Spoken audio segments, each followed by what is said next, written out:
Okay. Good morning, everyone. I'm Morton Blackwell, president of the Leadership Institute, and it is my pleasure to welcome you to this, our Wednesday Wake Up Club breakfast for August. We live in interesting times. This morning's Washington Times has a fascinating story that the judges and commissioners in San Francisco have passed a resolution prohibiting any of their members, that is, any judges or commissioners in San Francisco, from being scoutmasters, members of the boards of any scout troop, or anything. It is interesting that political correctness has gone that far, and now people are prohibited. Judges are prohibited. But then again, these are San Francisco judges.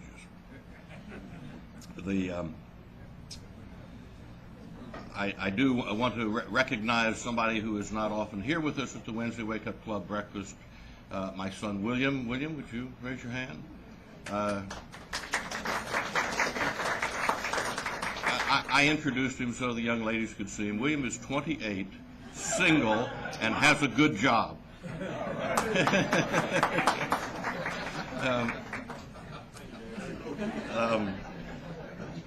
In 2002, the Leadership Institute has thus far trained 1,943 students in 94 individual schools and seminars of the Institute.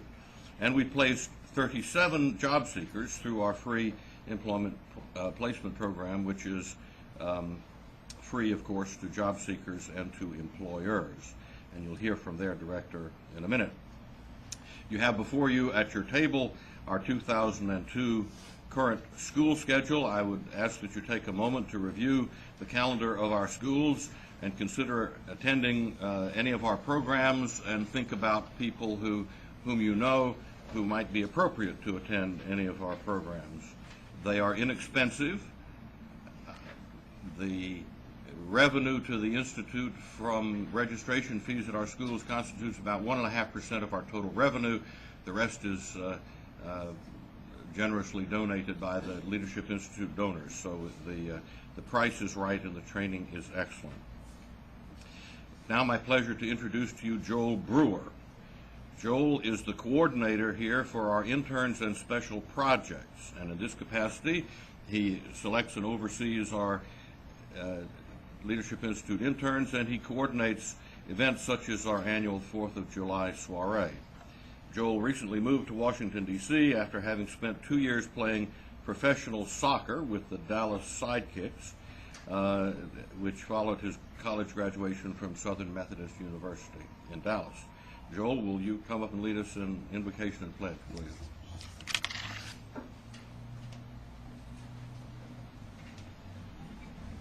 Let's pray. Dear Heavenly Father, we thank you for bringing us all here. We thank you for the generous breakfast you provided for us this morning, and we ask that you allow that to nourish our bodies. We also ask that you give your blessings to the words we're about to hear from Mr. Neal Freeman, and we ask that you bless all of us here and go with us as we leave this place this morning, having heard some wise words from Mr. Freeman. Again, bless all this, and we say these things in your holy name. Amen. Say the Pledge of Allegiance. I pledge allegiance to the flag of the United States of America and to the republic for which it stands, one nation, under God, indivisible, with liberty and justice for all. Thank you. Thank you very much, Joel. And now it's my pleasure to introduce Jim Cromwell for an update on our employment placement service. Jim's employment placement service here at the Institute helps place job seekers with conservative employers. Jim served on Capitol Hill for 20 years as chief of staff for 3 different congressmen, including Jack Kemp and Bob Michael. We're honored to have him on our staff. His Hill service was interrupted when he was appointed as Department of Transportation Congressional Liaison Officer for President Gerald Ford. He was then Senior Analyst for the National Alliance of the Mentally Ill, or for the Mentally Ill. And Jim has been at the Leadership Institute running our employment placement service since 1998. Jim, come tell us about EPS.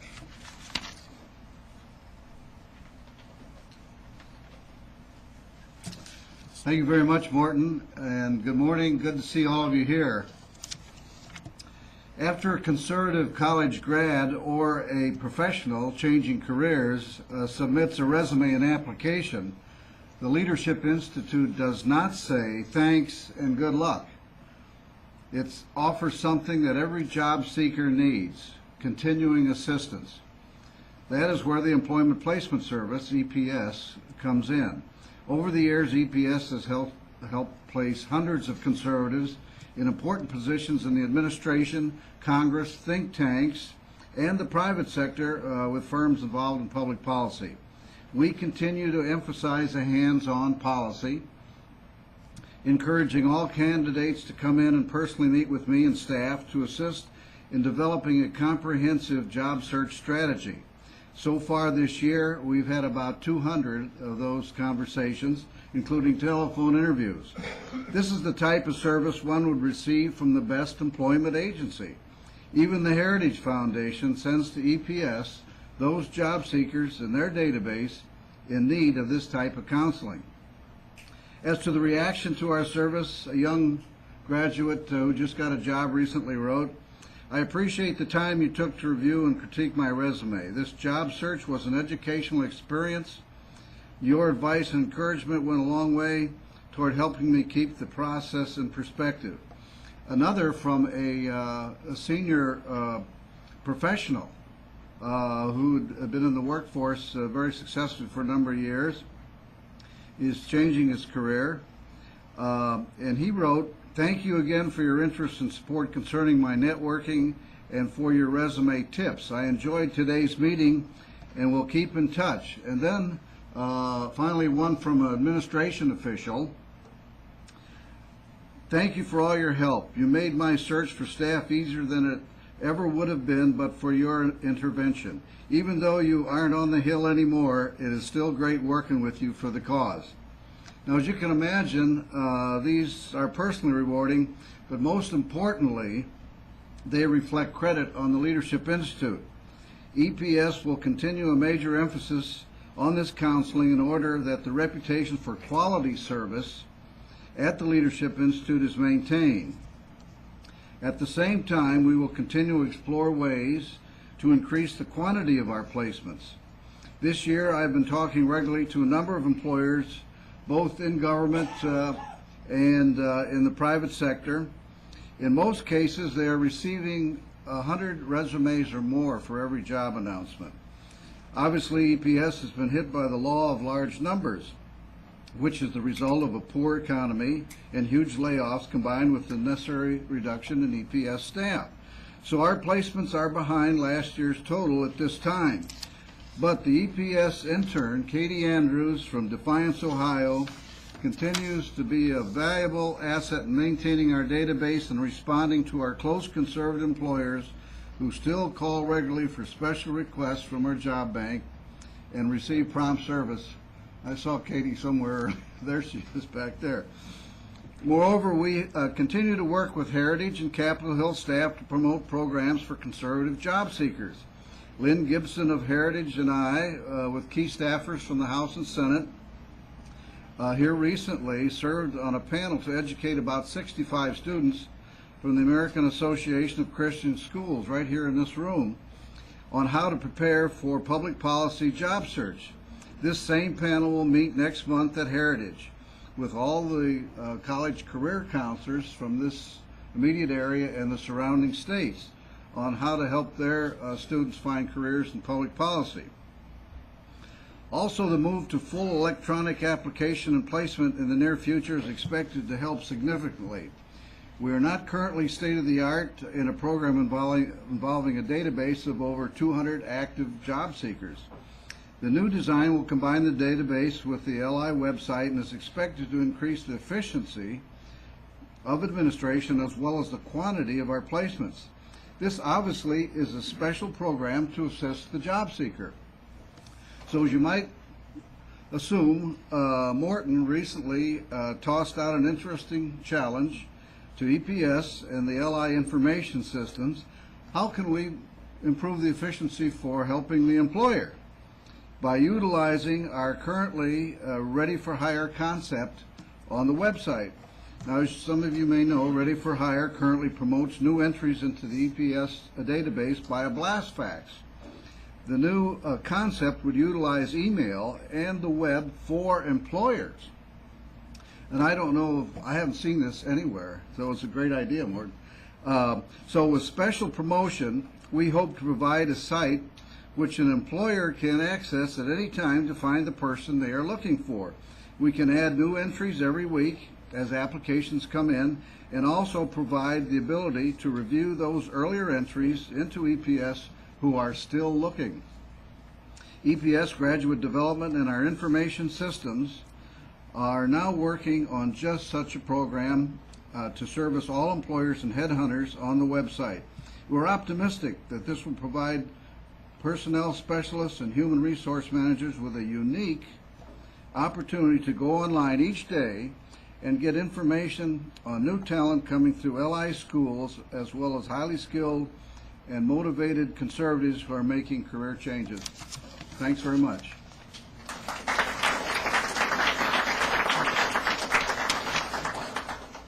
Thanks very much to you, Jim. Jim does a wonderful job for us. Not only does he have all the skills and contacts necessary to achieve a lot of placements, but he is a very caring person, and anybody who comes to him for assistance sees that immediately. He's just doing a great job for us. And now, to introduce our speaker, by the way, whose middle name is Blackwell. We call each other cousin or cousin, but we don't know for sure that we're kin, but I'm happy to claim him as kin. Have to ask him about the reverse. In any case, to introduce this outstanding speaker that we have here, we have Christian Roby. Christian is the Director of Recruitment here at the Institute, and he is responsible for recruiting conservative students for Leadership Institute schools and seminars. Christian has worked in various conservative and free market think tanks. This is his second time to be at the Institute, but in his previous employments were Cato, the Americans for Tax Reform, Foundation for Economic Education, and Citizens for a Sound Economy. That gives you an idea of where he is, Christian is philosophically. Christian is a native of Virginia and a graduate of Virginia Tech with a degree in philosophy. Christian Roby.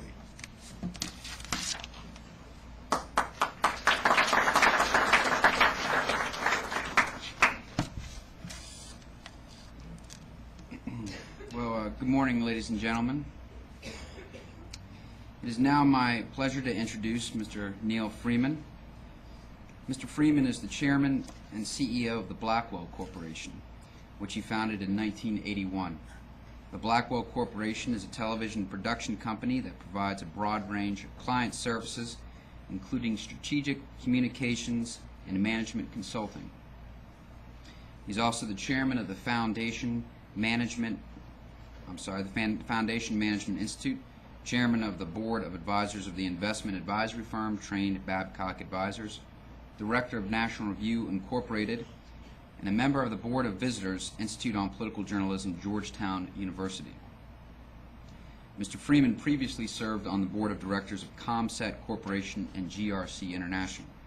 In addition to the Blackwell Corporation, he founded two other companies, Jefferson Communications, a feature syndicate that served 1,000 newspaper clients worldwide, and the Connection newspaper chain in Virginia. Prior to that, he was an executive with the Hearst Corporation in New York and worked with Doubleday and Company. He has been active in national foundations and programs, serving on the White House Fellows Program, the Wolf Trap Foundation, and by presidential appointment, the Corporation for Public Broadcasting. He is a member of the National Academy of Television Arts and Sciences, the Cosmos Club of Washington, the National Press Club, and the Yale Club of New York. He received his BA magna cum laude from Yale University. Please join me in welcoming Mr. Neal Freeman.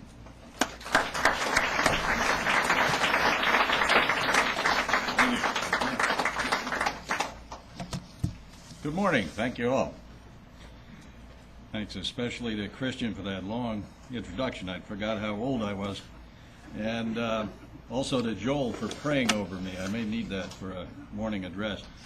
For years, people have, my middle name is Blackwell, as Morton said, and my company is called the Blackwell Corporation. So for years, people come up to me and say, thank you for the wonderful work you're doing at the Leadership Institute. And I would say, no, fine fellow, different fellow. Morton does that and I do this. And recently I've just started saying, when someone says, God bless you for that wonderful work you're doing at the Leadership Institute, I say, thank you. I want to start this morning. I'm going to talk about philanthropy, the problems and opportunities. I want to start with a story that knits together my two current pro bono interests. One is philanthropy and the problems therein, and the other is tort lawyers and the problems therein. My two current obsessions, as my wife says. Seems there was here at the United Way in Washington, there's a terrific information specialist who can match databases. And this young woman came in one day to the head of the United Way and said, it's amazing. The person with the largest single income in the metro area last year gave not one dime to organized charity. So the head of the United Way, sensing an opportunity, says, well, let's set up a meeting with this fellow and see if we can't change that pattern a bit.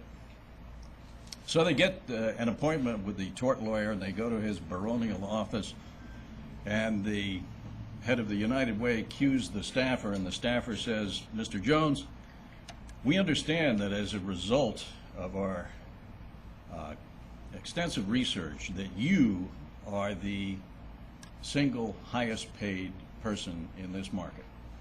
That as a result of your class action suits against the asbestos industry, the HMO industry, the lead paint industry, the tobacco industry, the fatty foods industry, that last year you made $383 million, and yet you gave not one dime to organized charity.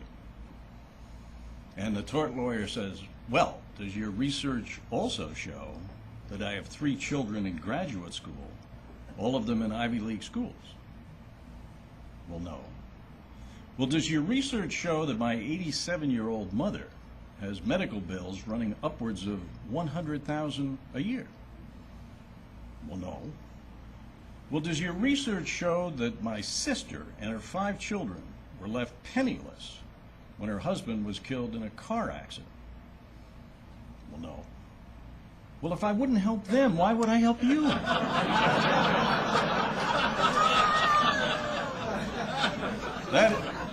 That is the spirit of philanthropy and tort lawyers merged.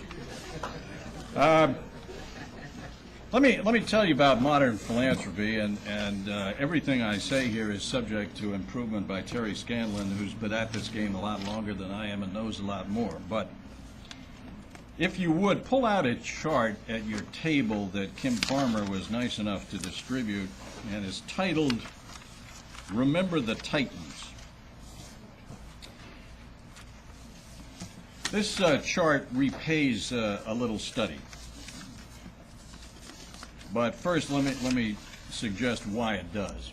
My generation, which is known as the silent generation, Morton's, not Helen, she's in a much younger generation, is in the process of inheriting from its predecessor, the GI generation, as demographers call it, which Tom Brokaw wrote about in that great book called The Greatest Generation. We're about 800 to 900 billion dollars, somewhere in there. That is chump change demographically, because the next generation, the baby boomers, the one behind mine, those born between 1946 and 1964, are about to receive real money. The New York Times got onto this about 2 years ago and put out the number in paragraph 108 of a long trend story that the baby boomers would directly or indirectly inherit about $14 trillion. Well, this set off an academic scramble, and some researchers at BC in Boston came up with the number, no, not 14, 43 trillion. Then the bidding began in earnest, and you see academic studies coming out now that say between here and 2050, you may see passing between the generations 100 trillion or more. The only reason that the qualifier is in there is that the markets have been so soggy in recent months. The headline is, an enormous generational shift is in progress. A tidal wave of money going between the generations. That's why this issue is a great moment to all of you. Now, the problem is that we are not prepared for this moment. We, people who believe in the free market, people who believe in traditional values. So let me ask you to study this chart for just a moment and look at it, if you would, in three different ways. First, I called it Remember the Titans. That was the title of a great Denzel Washington film a couple of years ago. These are titans who set up foundations of this size, because you don't stumble into wealth of this kind. You have to do something unusual, creative, generous, and productive. First prism I want you to look through as you study these numbers.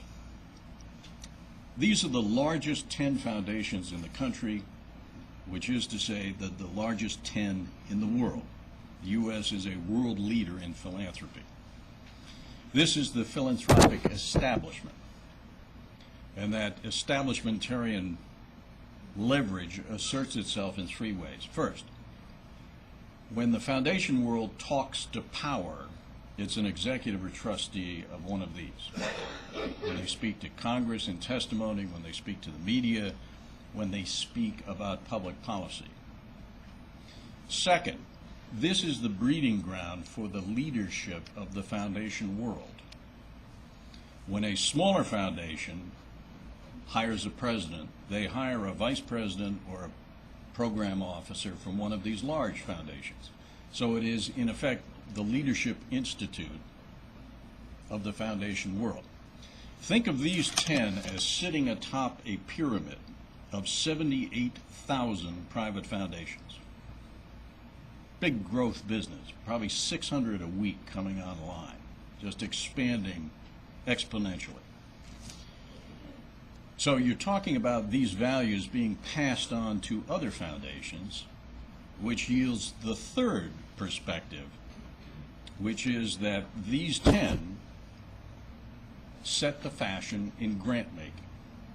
What you can do is go through the annual reports of foundations, and what you find is these folks set off in a new direction in grant making, and like filings to the magnet, most of the other 78,000 foundations in the years 2 and 3 and 4 subsequent line up. And they make the same kinds of grants to the same kinds of people for the same kinds of programs. So this is a power center. And it's a power center as hermetically sealed as the media were in the 80s, when Morton and I and other people got interested in the media. As hermetically sealed as the academy has been in the 90s and going into this decade.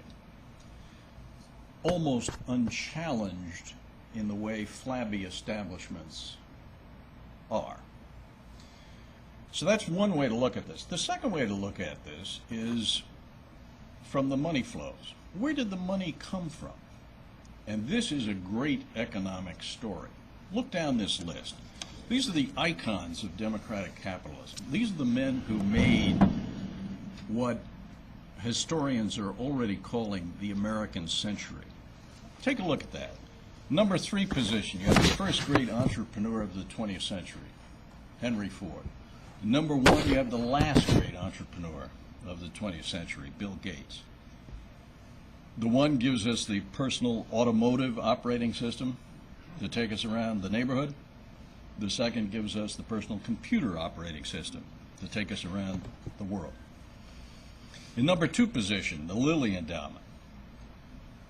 Lilly Endowment, all of us were being taken around the world in the neighborhood maybe a little too fast. What did the Lilly Endowment do to get its money? It got stock from its crosstown neighbor in Indianapolis, the Lilly Company, which made Prozac. Billions and billions of dollars of Prozac. David and Lucille Packard Foundation in the 4th position. David Packard, a hero of mine, former boss of mine, really got me into this business when I saw what happened to his foundation. He was the father of Silicon Valley, the man who launched the information revolution. If you go down Addison Avenue in Palo Alto, California, you come to the garage where Packard and Hewlett of Hewlett and Packard met every morning with their soldering irons to build the gizmos that became the world-class product line of Hewlett-Packard. It's now a national landmark, usually regarded as the home of Silicon Valley. Robert Wood Johnson Foundation. Robert Wood Johnson was the founder of the great healthcare company Johnson & Johnson. Everything from Band-Aids to surgical staples to pharmaceuticals. Andrew W. Mellon Foundation. Who was he? This audience would know. One of the 3 great tax cutters of the 20th century. With John Kennedy and Ronald Reagan, Andrew Mellon was the 3rd. Understood the supply side argument before Jude Wanniski or Arthur Laffer were born. Great man. W.K. Kellogg. Now this is an entrepreneur. He reinvented a meal. This is the man who gave us the modern American breakfast. Before W.K. Kellogg, what you had for breakfast, and some of you still do, thank God, bacon, eggs, grits, toast, home fries. What Mr. Kellogg said was, how about a box of cornflakes? What is it? It's cheaper, it's better for you, and it's faster. That's what all of these men did. They made our lives cheaper, better, and faster. And for that, the system rewarded them. Pew Charitable Trusts. This was built on the profits of the Sun Oil Company. Some of you are old enough to remember where every intersection had a Sunoco gas station. That was Mr. Pew's handiwork. Why did he build it? He had to slake the thirst of Mr. Ford's automobiles, because all of us were liberated. We got our own automobiles. We could go where we wanted. We could do what we wanted to do. The day expanded. Our opportunities expanded. The Star Foundation, the largest insurance company in the world, AIG, is the donor to the Star Foundation. Why is AIG important in 20th century history? Because if you were shipping your Hewlett-Packard printer or your Microsoft software or your Band-Aids from one part of the globe to the other, you needed an honest broker. You needed insurance, somebody who could cover you worldwide, which is what Cornelius V. Starr did. He had a global insurance system. And lastly, John D. and Catherine T. MacArthur Foundation. You notice there's a very gracious aspect to this. In the case of Gates, Packard, and MacArthur, the husbands who actually built the businesses included their wives in the foundation names. I would predict in 50 years the wives will be including their husbands in these names. But it's an interesting situation with the MacArthur Foundation. How many know John D. MacArthur, who he was? 3. Okay. John D. MacArthur was arguably the greatest entrepreneur of the 20th century, which was the greatest entrepreneurial century in history. You all know the story about Bill Gates dropping out of Harvard to go found Microsoft. John MacArthur drops out of grade school to go to work before the child labor laws, bootstraps his way up, builds an archipelago of companies, media companies, utility companies, insurance companies. He becomes, when he dies in 1978, depending on which obit you read, either the richest or the second richest guy in the country. An enormous entrepreneurial triumph. What kind of a man was he? Cheap. His biographers always call him disciplined, but this was a cheap guy. He ran his company from the Formica table of a Florida coffee shop, and he would entertain this series of nervous executives who would report to him on how things were going as he nursed one cup of coffee. He was a Presbyterian, he was a Mason, he was a Republican, unafflicted by doubt in any of those associations, a tough Midwestern American businessman. Now let me pivot here and ask you to look at this chart now in the third way. And the third way is, we know who these people are. We know where their money came from. Where does the money go? The MacArthur Foundation. The MacArthur Foundation, and remember, you didn't make this list unless you had a little ego. I mean, you don't make billions and give away $4 to $21 billion unless you've made a lot of money and you've had some ego drive. So, what we know about most of these people is their names are household words. You know, you get up in the morning, you open your medicine chest, there's Mr. Johnson's name on your dental floss or whatever. Go out to the garage, you get in Mr. Ford's car with his name on it, and you drive it somewhere. Get to the office, and you find Mr. Packard's LaserJet printer on your desk, and so on. But no one knew who John MacArthur was. Big problem. Because he named his insurance company Bankers Trust. He didn't name it MacArthur Trust. So, he sets up his foundation, and part of the reason, part of it's pure generosity, but the other part is he'd like to be remembered. He'd like people to recall that he was the greatest entrepreneur of the 20th century. And that takes in a lot of people, pretty big field to compete with. So he sets up a foundation. And his foundation has now become perhaps the best known foundation in the world because it has the best known grant. The signature grant in all of American philanthropy is the MacArthur Genius Grant.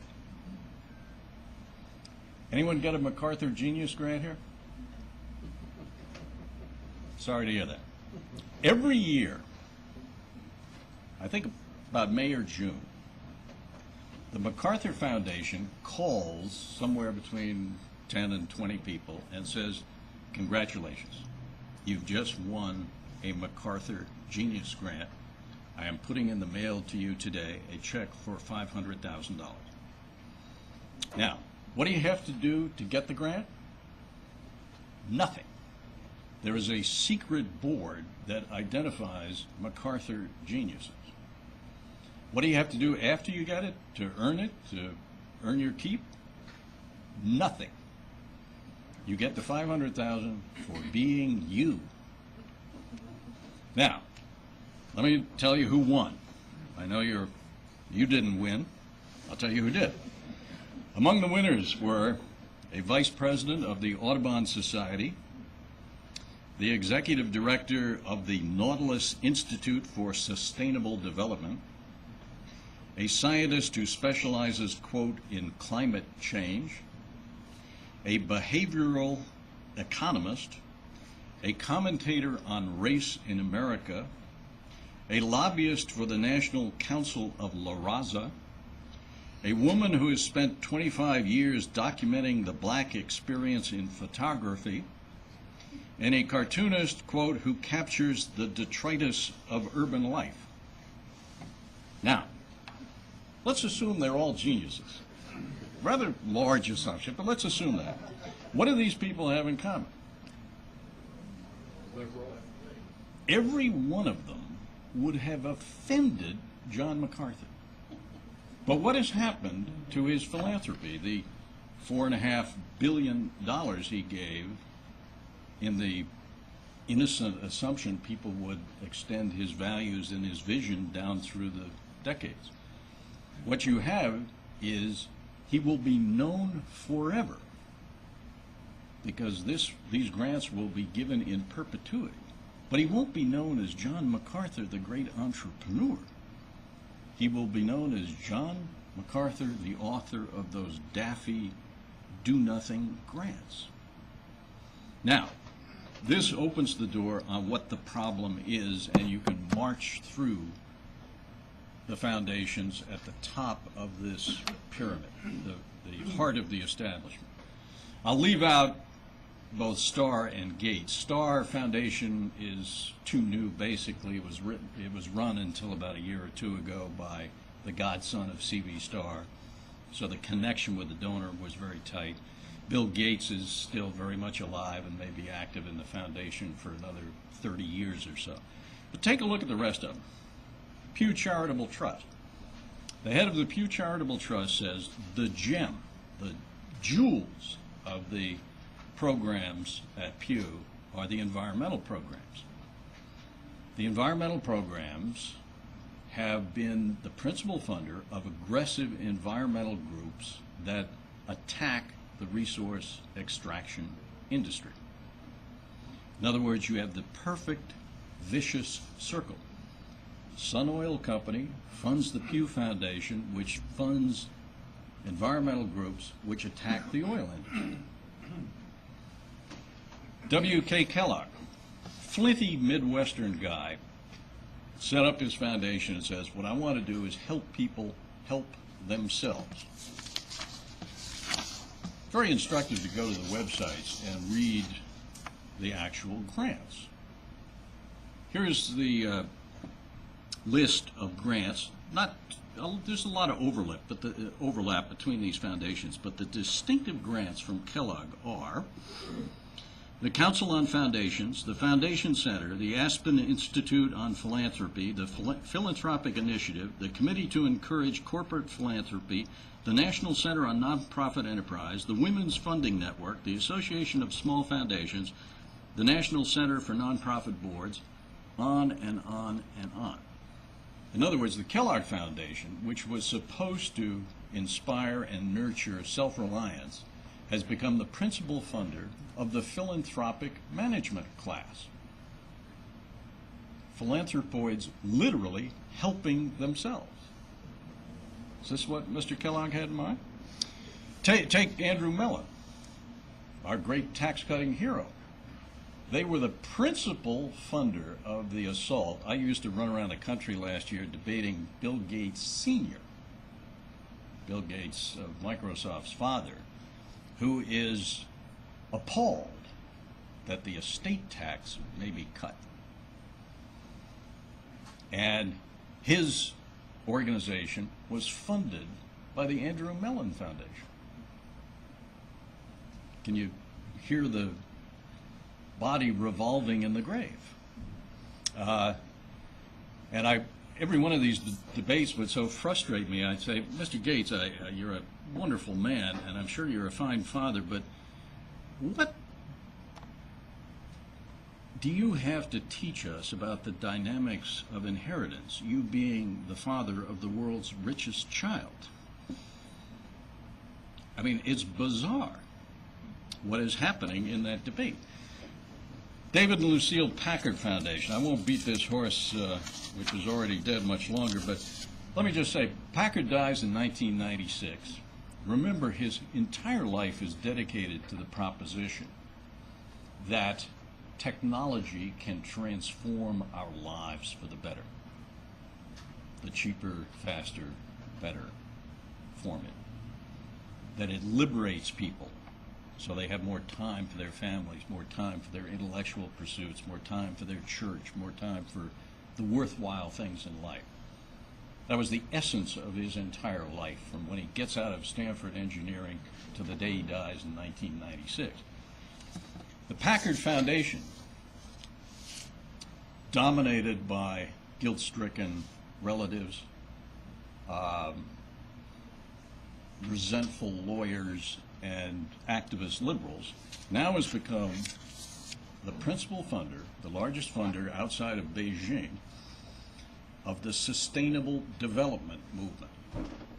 Now, this is how Al Gore became Al Gore at the Rio conference in 1991. Let me tell you what the Rio conference and then Clinton's Council on Sustainable Development at the White House is for. Reductions in foreign trade to achieve national self-sufficiency, the movement of, restrictions on the movement of private wealth, population control by birth license, the resettlement of urban populations to rural areas, and restraints by government on the development of new technology. Give you one more, and then we'll try to draw some conclusions. The Robert Wood Johnson Foundation, funded by Band-Aids and pharmaceuticals and surgical supplies. This really came into focus for me during the battle over Hillary's health care plan. You remember the principal funder for all those studies that reinforced Hillary's health care plan were funded by the Robert Wood Johnson Foundation. At the same time, the Johnson & Johnson company was sending waves of lobbyists up to Capitol Hill to try and defeat that plan. So here you had the wealth from the company quite literally attacking the company through the foundation endowed by the company's wealth. What it adds up to, and I'll just to tap this off, just to remind you, some of you may remember when the Ford Foundation finally had a divorce from the Ford family. And it was kind of the first time when people understood that if you didn't have some corporate governance restraints in place, a foundation, even if tied to a corporation by name and by personnel, might fly off the orbit and begin to pursue its own independent life.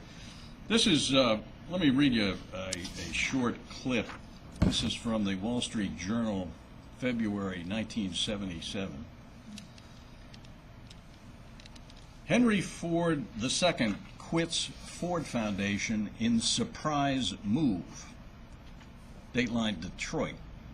In a surprise move today, Henry Ford II, chairman of the Ford Motor Company, resigned as a trustee of the Ford Foundation. Mr. Ford was the last member of the family of automotive pioneer Henry Ford, currently serving on the board of the foundation. In his statement, Mr. Ford said, quote, "The foundation exists and thrives on the fruits of our economic system.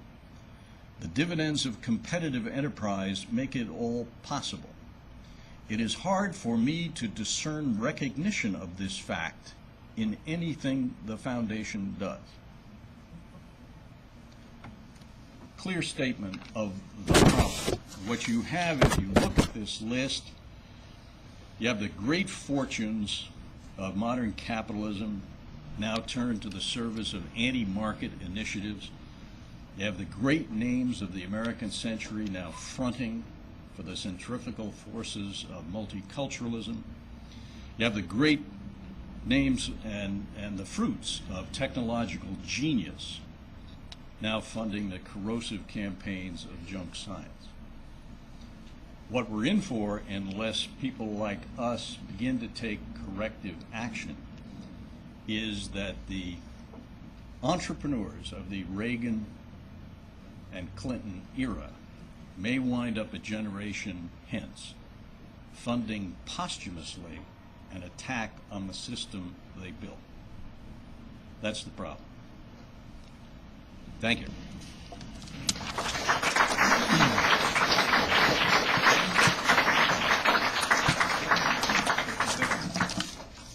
Oh, sure. Well, there are lots of questions. See lots of hands in the air. Go ahead. Yes, sir. Where does the Rockefeller Foundation fit into this pyramid? And understand that they've done some pretty awful things. They don't fit into this particular pyramid because they operate programs in addition to making grants. This is a list of check-writing foundations. Rockefeller actually runs some programs, and they've done some awful things. They've done some good things, too. But they would be in a slightly different category. Terry would know more about this than I, but I think right out here along the Beltway, the Howard Hughes Medical Institute, which actually funds research and directs programs rather than writing third-party checks, would be comparable. Yes, sir. Oh, I'm aware of the problem, but what can be done to arrest or prevent this in the future? My impression is that many of these foundations have been captured by their staffs, and the board shaped by their staffs to go in the left-wing direction. Now, what can we do and possibly do to reverse that trend or to begin to make some headway? Glad you asked. With most of the big old firms, I don't think it's worth a lot of time trying to turn the ship. With some of the newer ones, it is. You may have read an editorial in the Wall Street Journal about 10 days ago about the Robertson family, which gave the largest single grant in the history of Princeton to the university, and we at the Foundation Management Institute have framed a lawsuit to go after Princeton and get back $120 million. I think institutions are uniquely vulnerable to that kind of public relations and legal assault because, like any flabby organization, they have taken for granted that the world is their oyster. But the larger opportunity is the new money coming on stream. And I'd like to hear what Terry's thoughts are on this, but my view is if we can get three things right with the new money that dwarfs the old money that's already in the system, if you get the mission statement right, and you get the first board right, and you get the first staff right, you can do it. You can do it. And this is it's almost as if we've had a dry run for the real game. And if we don't win the real game, shame on us, because I spend probably half my time talking to wealthy entrepreneurs about what they ought to do with their money. And there's nobody who makes $1 billion in this society who thinks the system is rotten. Almost by definition, they are people who share our views of freedom and the market and the rule of law and so on. So I'm very hopeful going forward. Yes, sir. Neal, I would just add one thing to your set of good recommendations about when you establish a foundation, you really should set a term limit on it. I think the problems that we see with your 10 examples here on the sheet didn't take place initially. It took a generation or two to become corrupted. And the longer these foundations go, the worse they get. Absolutely. So if you're going to set it for 10 years, 20 years, 30 years, very similar to what John Olin did in New York with the Olin Foundation, and it's worked very well. It has. Let me just add a postscript, ma'am, if I may. The John M. Olin Foundation, I was interviewed by John M. Olin 100 years ago to run his foundation, and he put in Bill Simon, a former Treasury Secretary, as his board chairman. And he told Bill Simon in front of all of us candidates that the deal was that when Bill Simon was through running it, he ought to turn off the lights and throw away the key. Just spend out the principal and go home. Not a bad idea. Not a bad idea. And Bill Simon died about a year ago, and we're now about to find out whether the successor staff and the successor trustees will spend it out and close it up. I hope they do. Yes, ma'am. Yeah. I'm sorry, they got to call on the lady with that great hat first. Thank you. Who elects these boards of directors? Where do they come from? They are obviously making decisions, and who elects these people? Where do they come from? Excellent question. The initial board is named by the donor, and the donor, after that, they become self-perpetuating. When a vacancy emerges, the residual donors pick the candidate to fill it. But the mistake comes when the donor picks the initial board, and almost always it's Mr. Smith of Smith Ball Bearing, and he sets up his board, and he has in his mind the corporate paradigm. And what you want in a corporate board is 360-degree experience to protect your flank. You want technocratic advice from lawyers and engineers and accountants and so on. You don't want that in a foundation. You want no variety at all. You want a spectrum of opinion running from A to E- tops. The only debate should be, how do we most faithfully implement the values and vision of the donor? Not, let's look at this as a living document and adapt to changing circumstance. So, if you're worried about changing circumstance, then adopt Terry Scanlon's idea and sunset it. You know, you can make it 20 years, or you can make it the death of the last surviving board member initially appointed, or whatever you might like. Yes, sir.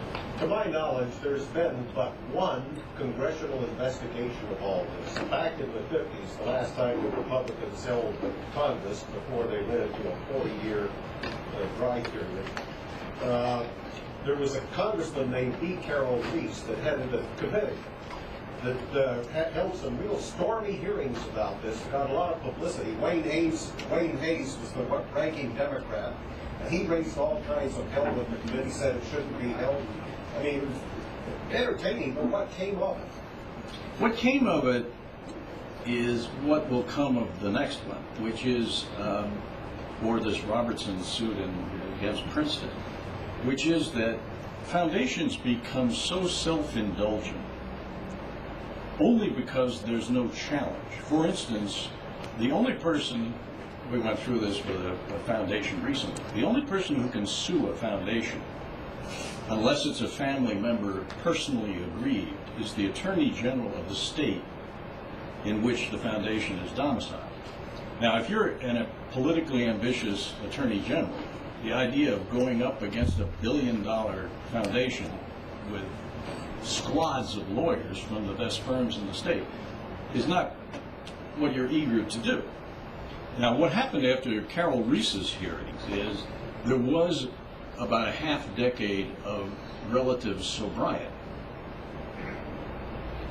Sobriety on the parts of boards restraining their personal instincts and adhering to the guidelines set down by the charter. I think it would have a salutary effect to have another such hearing, but I think it's more salutary if we do two things. First, we have a couple of conspicuous lawsuits against incumbent boards that have hijacked foundations. And secondly, that we concentrate on the new money coming in, which is the big opportunity. I mean, if you're Morton Blackwell, the new money predominantly is our money. If we don't get some of that, shame on us. Yes, sir. And it is a concern because the country's worried about company leaders looting their companies, but this is very much the same thing, what you described. But I wondered what we know about the governing charters of these documents, and wouldn't a potential grantee that more closely adhered to the charter than somebody else who did get the money be able to file a lawsuit? Is that your understanding? If a grantee said I fit the criteria in the governing document, but the foundation is giving money to people who don't fit the criteria, and they denied me the grant, but they gave it to all these extraneous. I would think that's possible. The correlation of forces is such that to have a grantee go up against a foundation is not an inviting prospect, because the foundation has nothing but time, nothing but budgets for legal battles. They'll deposition you to death, and that would be a heroic grantee if you wanted to spend 5 years and lots of money chasing a foundation. But on the merits, you bet. You bet. I think of the Pew Foundation, where J. Howard Pew, whom I met a couple of times, actually wrote down in some detail what he wanted his foundation to do. That document survives. It's rather clear. But if you put 20 liberal lawyers in a room, they can find how almost anything almost fits the document. And that's what they've done over the years, to the point where I think it's fair to say Pew is doing things that J. Howard Pew would instinctively oppose. Yes, sir. Can you identify some of the strategies used to hijack these boards? Yeah, the MacArthur Foundation kind of sums up all of the successful strategies by the left in taking over conservative money. There you had all of the elements. You had two conservatives on the board. One was too busy to spend the time and had a short fuse in terms of attention span. The other was a cheerful, overscheduled man who didn't want to spend the time in the trenches fighting. That was one element.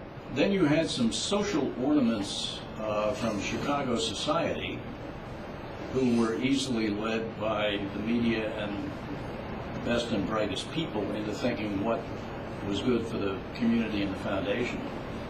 Then you had 2 or 3 activist liberals who understood the game, were willing to spend the seat miles, organized very cleverly, and played the game almost full time, understanding that they weren't in it for the $50,000 trustee fee, they were in it for the $4.479 billion. And finally, and most importantly, there was a disaffected son. We see this frequently on these first boards, that Mr. Smith of Smith Ball Bearing, an otherwise savvy fellow, gives the company to one Smith because he's a good executive and a good growth property administratively. And he puts on the foundation the disaffected child. The child who remembers every soccer game unattended, every school play unattended, and at great length and at great cost plays out those resentments in the philanthropy. So I think on setting up the initial board, if everyone on the board agrees fundamentally with the values of the donor, you're off to a very good start. Yes, sir. I'm just curious, you made some suggestions earlier about what can or ought to be done to prevent this sort of hijacking in the next generation of wealth transfer. And I'm curious as to know whether or not there is an organized effort being undertaken to actually implement some of your suggestions. Who's talking to wealthy conservatives and explaining to them this dilemma, and what kind of marketing is going on to by interested conservatives to make sure that the future of philanthropy isn't irreparably lost to the other side. Well, the short answer is not enough's being done, but Terry runs a great shop. In my shop called Foundation Management Institute, which is chaired by Pete DuPont, all of us work pro bono, and we We probably make upwards of 200 pastoral visits a year. Pete DuPont is the ultimate weapon in this game. His name, as you probably know, is Pierre S. DuPont IV, and it took 100 years to burnish that name, and he's kind of a metaphor for old money that didn't go crazy, and he's very effective. We've also set up some management firms to do turnkey compliance so they don't slip out into the liberal web. We have, I think it's, Pete's number is $4 billion. We've turned $4 billion from either left to center or center to right the last couple of years. This is not a wall-to-wall major effort. We're all stealing time here and there from what we really do in life, but I think the forces of reform are beginning to get.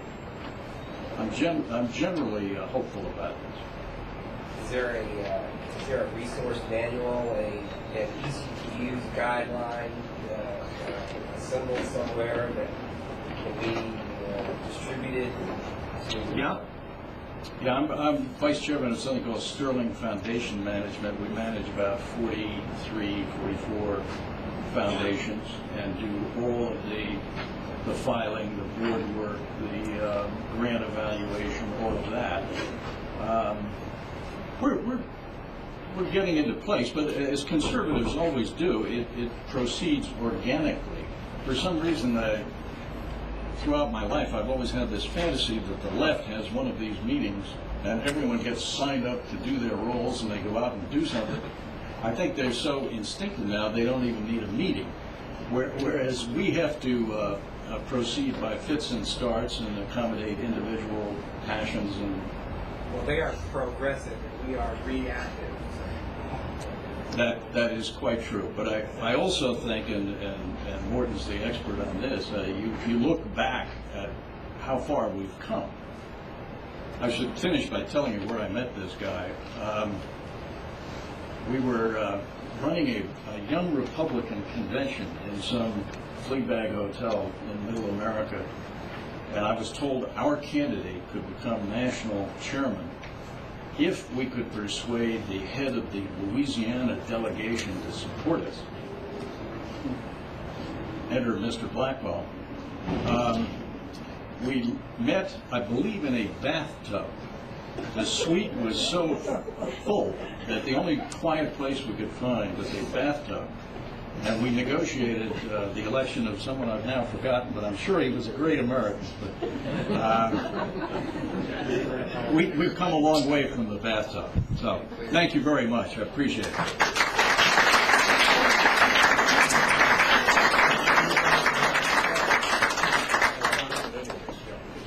Thank you very much, Neal. You've given us a lot to think about, and as in every other thing that I've ever known you to be involved in, you are thorough, you are creative, and you are very interesting.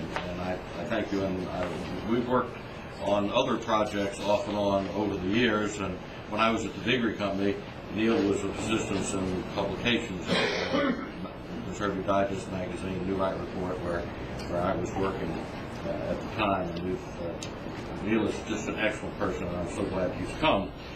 But I have to tell you, Neal, that probably for every time anyone has walked up to you and thanked you for the Leadership Institute, I have probably been greeted 2 or 3 times by people coming up to me and saying, "Congratulations on those wonderful documentaries that you put, that your corporation puts on television." And I've always said, no, it's my good friend Neal Blackwell Freeman. But however, your response is one I'm going to seriously consider. Just say thank you very much. That again, he is creative. Neal and I have had discussions on this in the past, and some common experience. Back in the 1960s, when I was executive director of the College of Republicans, I achieved an appointment with old Mr. J. Howard Pugh up in Philadelphia, and went to pitch him to make a contribution to the College Republican National Committee, and he spent a lot of time with me, and I came away persuaded that he is very solidly conservative on everything. I mean, the guy was just committed conservative. I also came away with a check for $500, which was big bucks for the college Republicans, and I was very, very happy to have it. As a memento of your visit here, Neal, I want to present you with a Leadership Institute Adam Smith. Ah, thank you. Thank you. You surely qualify.